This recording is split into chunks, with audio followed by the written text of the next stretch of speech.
All right, you guys, today we are taking on segments and length.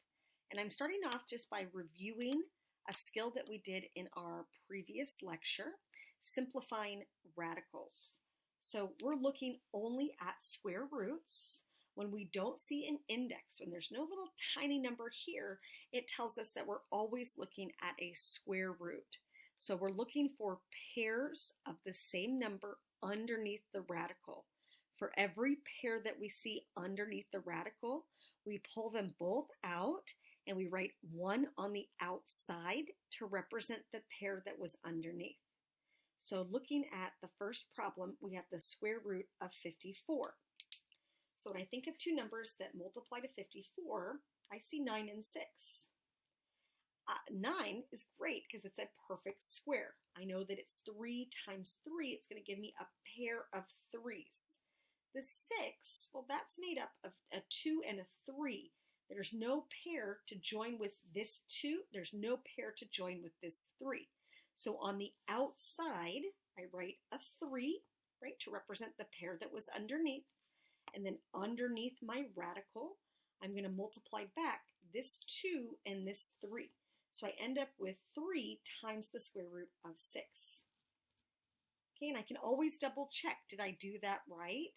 If I take the number outside, that 3, if I square it, I'm back to 9. And if I multiply by 6, I'm back to 54. So there's always a good way to double check these simplifying problems.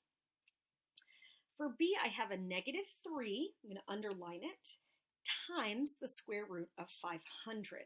So whatever I pull out, I'm going to have to multiply by that negative 3. 500 is 100 times 5.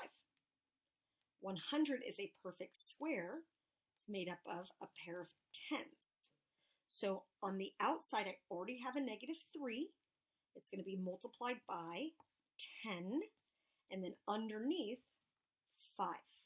So when I multiply this out, I get negative 30 times the square root of 5. All right, so a good little refresher on simplifying radicals. Okay, next up, we're looking at segments. So my segment is a figure, and when I name a segment, I name it by its two end points. So in my segment, my endpoints are E and F. So I can name the segment EF, little dash over it, or I can name it FE, little dash over it. So again, a segment is a portion of a larger line. We define it by its two endpoints. The order doesn't matter.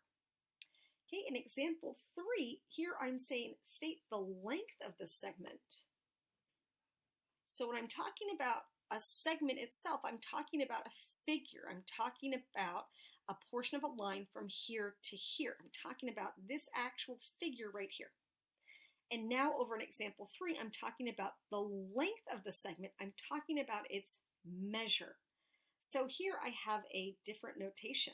If I'm talking about a measure, a length, my notation changes. So I simply drop the dash. If I'm naming the segment itself, GH dash over it represents the segment itself.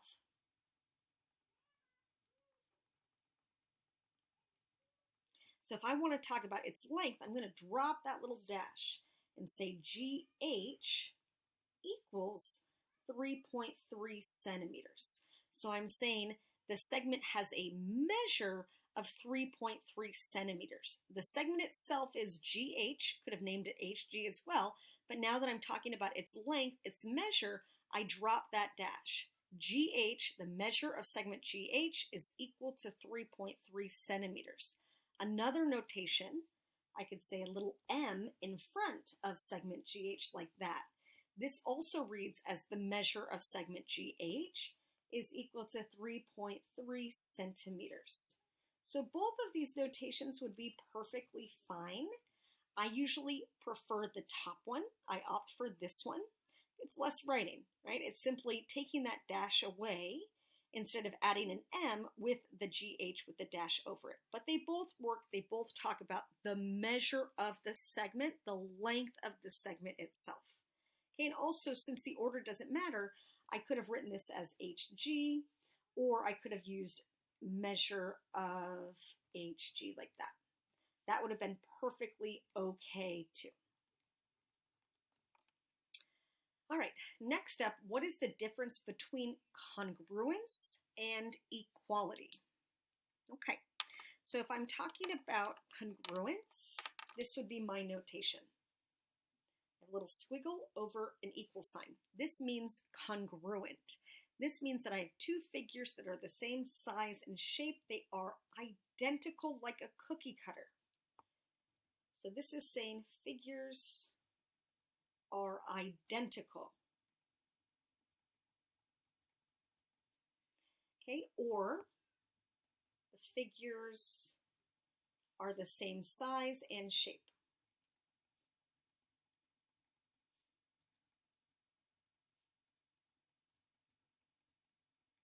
Like a cookie cutter.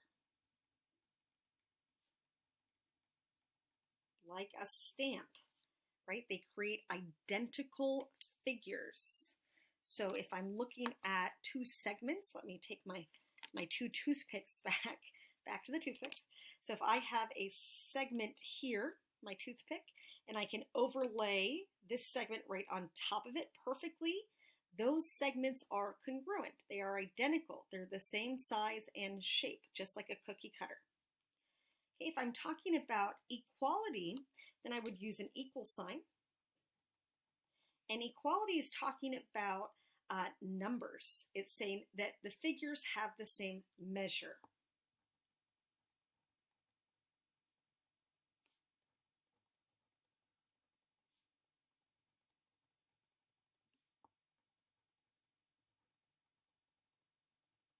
Always talking about numbers. So congruence is saying figures are identical. They're the same size and shape, just like a cookie cutter. These two segments are congruent. They're the same size and shape. Okay, if I wanted to say that they're equal, I'm really talking about their measures. I could say their measures are equal. That this measure is equal to this measure. They're both about 3 centimeters, for example. Okay? All right, so let me drive that home with a few extra visuals.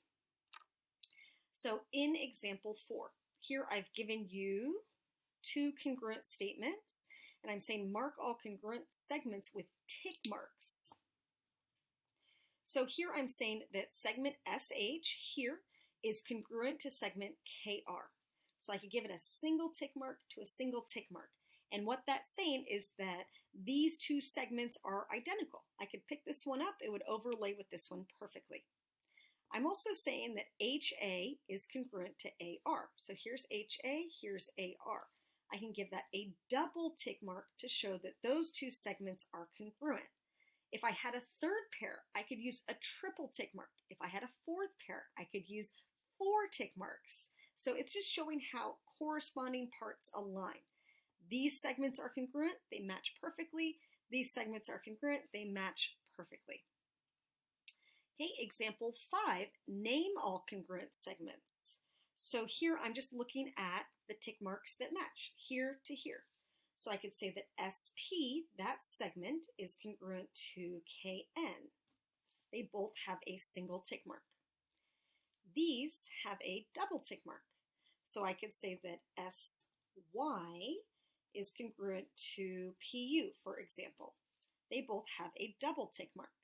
Okay, one other thing just to point out as I'm doing this is that the order, it doesn't matter yet, it will later.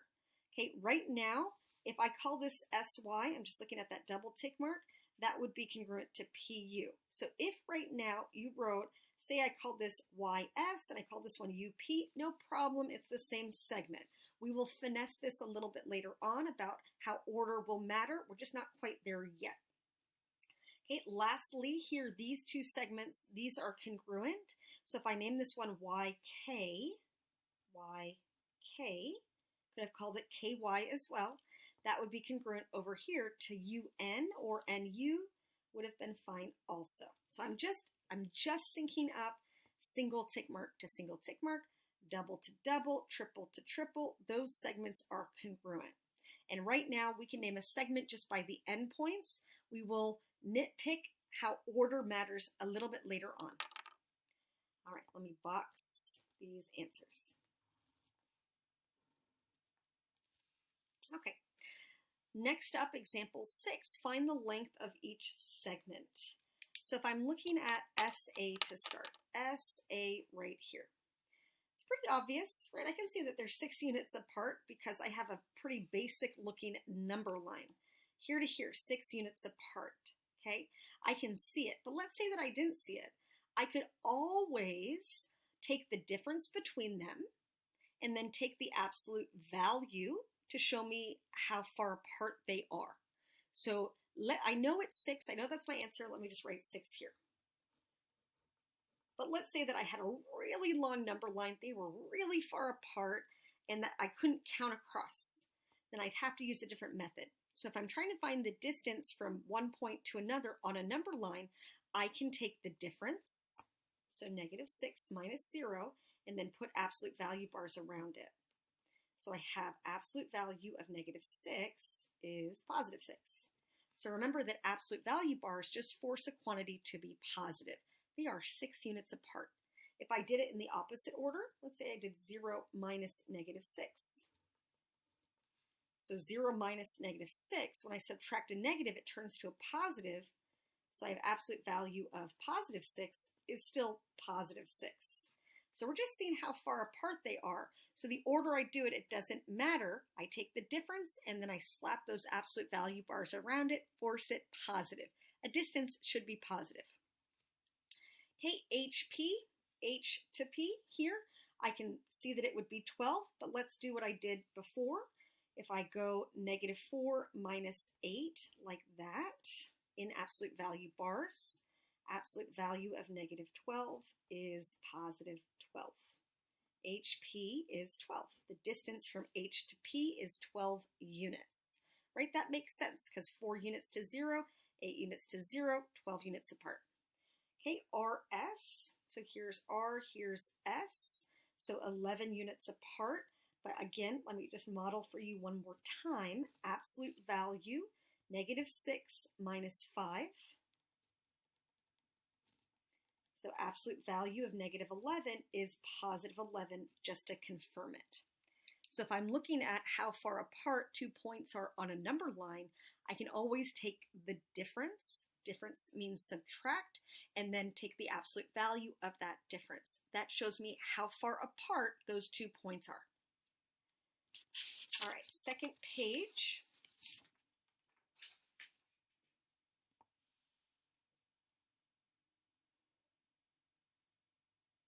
Okay, in the second page, I'm giving you a little bit of information, and I'm also giving you some tick marks. So the tick marks tell me congruence. It tells me that segments are the same size and shape. So that tells me that here, SK is congruent to KA, is congruent to AT, is congruent to ER. So the measure here, here, here, and here, those are all going to be the same. That's what the tick marks are telling me. I'm also told that SR is 36. So S to R, I'm going to draw it all the way down here because that's the biggest measure. This whole pathway is 36 units from here to here. I also know that ST is 12. So I'm going to mark that part here to here as 12.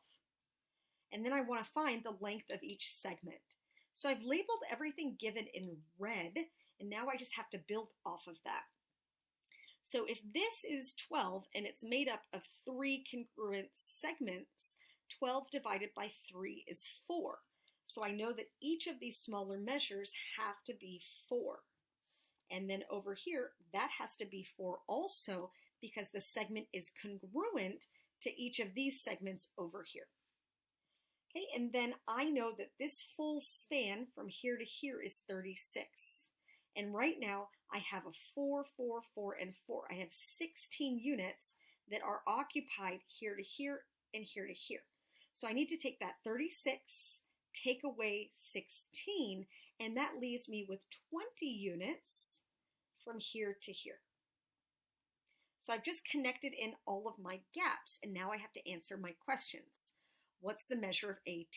Notice the notation. There's no dash there because I'm talking about a measure. AT has a measure of 4. How about ET? So E to T right here, that is 20. And then how about KE? K to E, I have 4, 4, and 20. If I add that up, I'm at 28.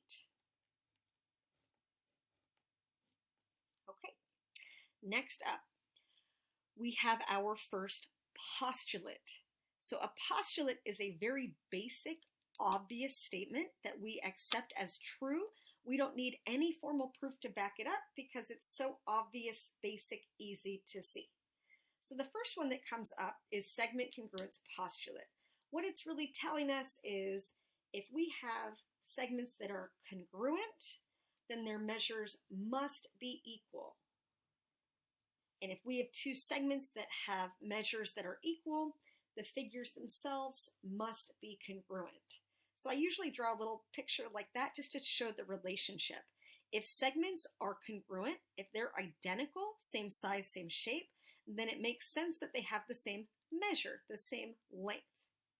And if segments have the same measure or length, right, we know that obviously they must be identical, same size, same shape. So it feels pretty intuitive. I'm just going to write it out in words. So if segments are congruent, then their measures are equal.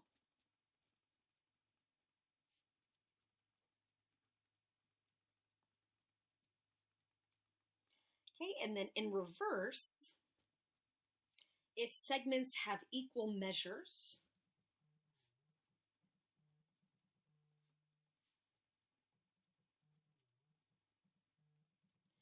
then the segments are congruent.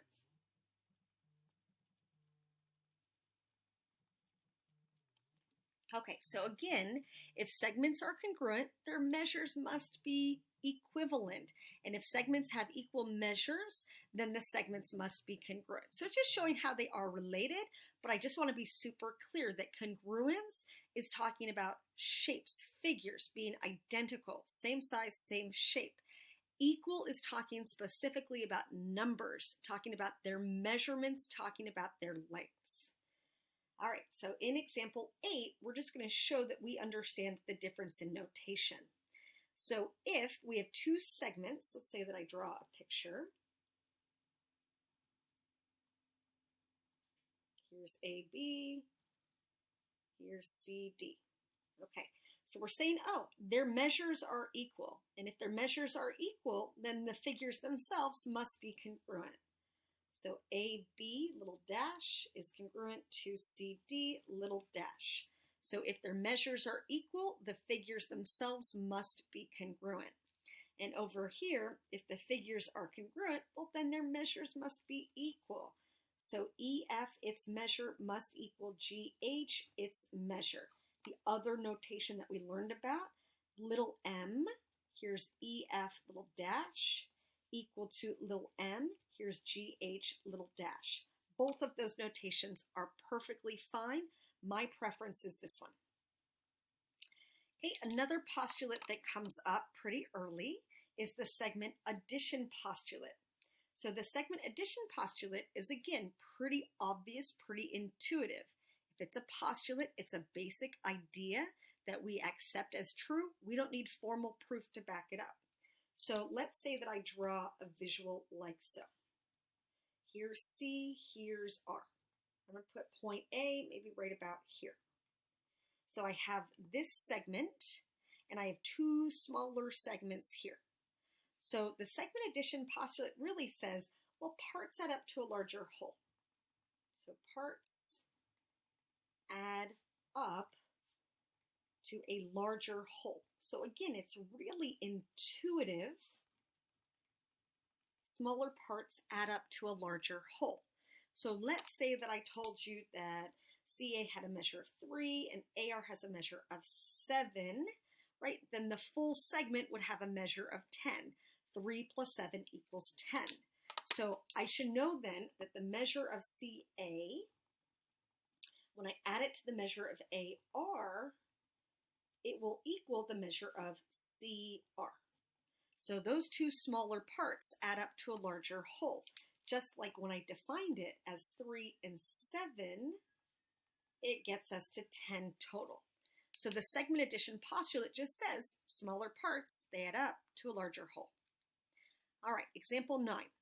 So if TO is 1/2 of x minus 3, let me label that, 1/2 of x minus 3, and OP is x plus 5, and TP, this whole segment, has a measure of 2 times x minus 4, we are asked to find x and the measure of all 3 segments. So here we're really using the segment addition postulate because we're saying smaller parts add up to a larger whole, that this measure TO plus this measure OP will add up and equal TP. So let me write that out. 1/2 of x minus 3 plus x plus 5 is equal to 2 times x minus 4. Okay, so now that I'm here, I might distribute first. That would probably be my first step. Let me distribute that too. So I have 1/2 of x minus 3 plus x plus 5 is equal to 2x minus 8. Okay, so I distributed first. Okay, next, I don't like fractions. I will always choose to clear a fraction. So I see that I have 1/2. If I multiply 1/2 by its reciprocal, 2, that will clear the fraction. I can't just multiply one term by 2 though. What I do to one, I do to all of them. So I have to multiply every single term by 2. Everything on the left, everything on the right as well. So I have to distribute that 2 over every item inside of my parentheses. And now 2 times 1/2 is just 1. So I have 1x minus 6 plus 2x plus 10 is equal to 4x minus 16. So now I've cleared all of my fractions. Now I just need to combine my like terms. So I see that I have an x and a 2x. I have 3x. Negative 6 plus 10, I have plus 4 is equal to 4x minus 16. So I want to solve for x. So I'm going to take away 3x from each side. So 4 equals x minus 16. And then I want to add the 16 to the other side. So I end up with 20 equals x, or x equals 20.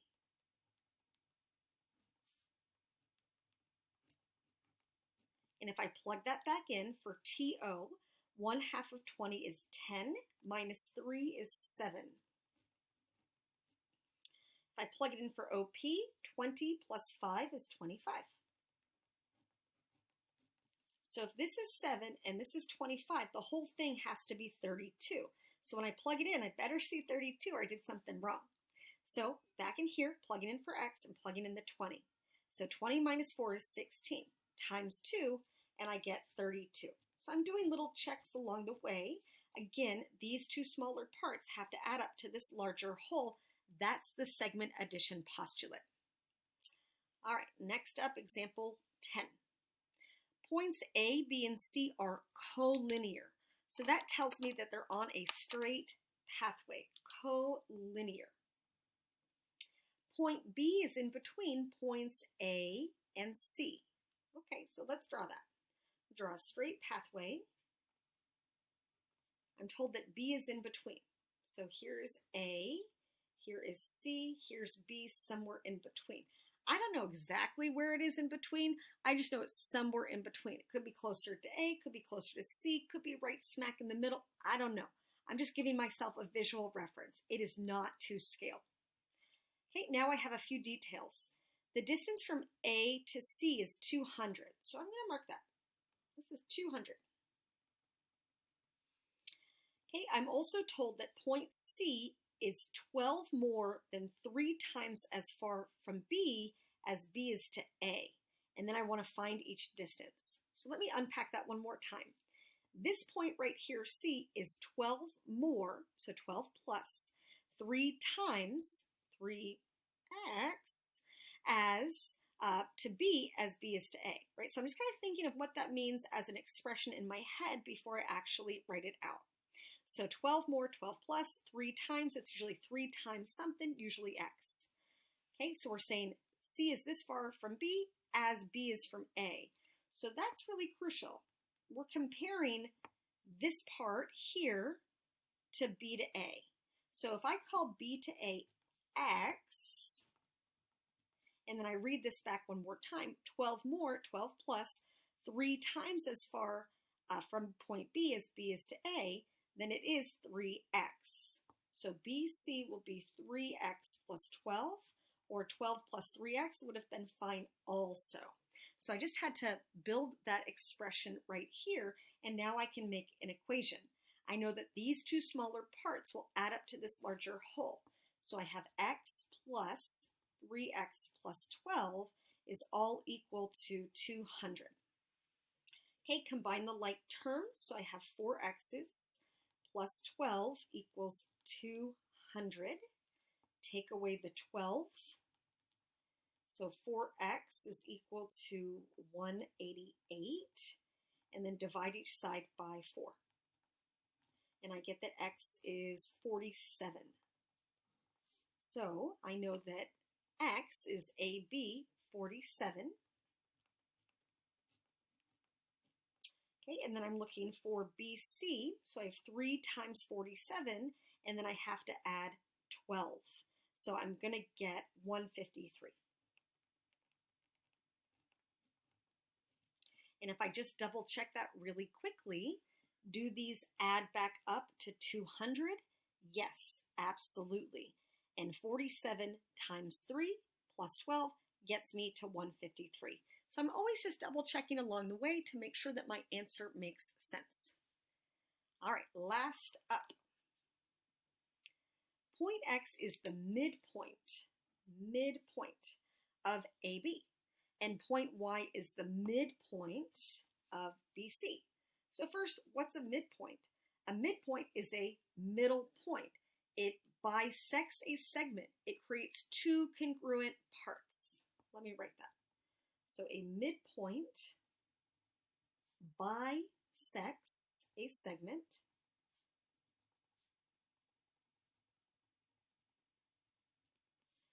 creating two congruent parts.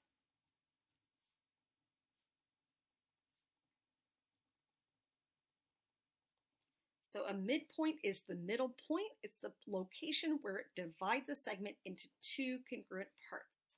So right here, if X is the midpoint for AB, it splits it into two congruent parts. I can show that with tick marks, single, single, just like that. And if Y is the midpoint of BC, right here, it also splits it into two congruent parts. So I'll give it a double tick mark to show that relationship. Okay, so there's a couple ways I could do it. This is the way that I would like to do it. So if I'm trying to find the full distance from X to Y, I'm trying to go from here to here. Okay, that's the distance that I want. I want from X to Y in the end. Well, then what I need to do is I need to take half of this 2 1/2. I need to take half of this 4 1/5, and then I have to add them together. So if I look at 2 1/2, that's a mixed fraction.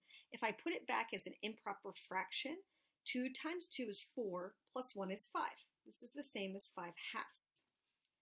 Okay, 4 1/5, 5 times 4 is 20, plus 1 is 21. 21/5 would be its improper equivalent. So I'm going to need half of 5 halves, and I want to add that to half of 21/5. So right now here I have 5/4, and over here I have 21/10. All right, so now I need to add these two fractions. In order to add, I need a common denominator. And right now I have a 4 here and a 10 here. So my common denominator has to be 20. That would be my least common denominator. So on the left, I'm going to have to multiply by 5 over 5, right? Anything over itself is just 1, so it's preserving the ratio.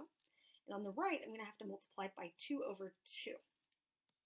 Okay, so now I'm going to have 25 twentieths plus 42 twentieths.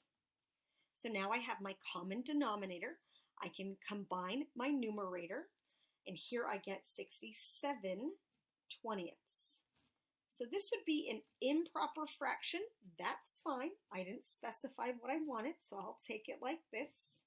If we want to make it mixed again, 20 goes into 67 3 times, with 7 left over out of 20.